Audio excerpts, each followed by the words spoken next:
to the Startup Funding Espresso. I'm Hall T. Martin, where we talk about how to raise funding and invest in startups and the time it takes to drink an espresso.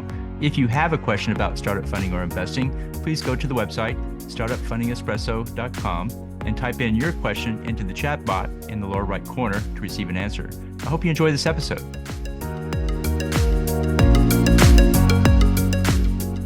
Hello, this is Hall T. Martin with the Startup Funding Espresso, your daily shot at startup funding and investing. In fundraising, there are many scenarios and strategies a founder can use. Here are several factors that impact which strategy to use. The current market for funding. In up markets, one can raise more funding and at a faster pace. The strength of the startup. Startups with traction and a great team can command greater fundraises. The target growth rate of the company. The higher the growth, the greater the fundraising goal. The type of investor sought. There are angels, venture capitalists, and family offices to consider.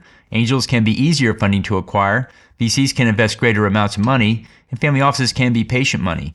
Throughout the campaign, consider which strategy and scenario to use at each stage. In pitching, be sure not to play out all the options to an investor. This will be confusing. Choose a scenario and play it out with the investor.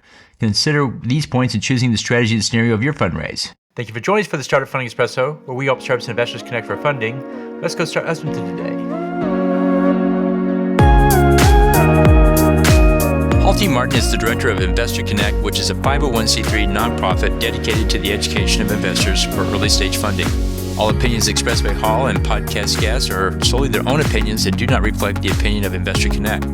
This podcast is for informational purposes only and should not be relied upon as a basis for investment decisions.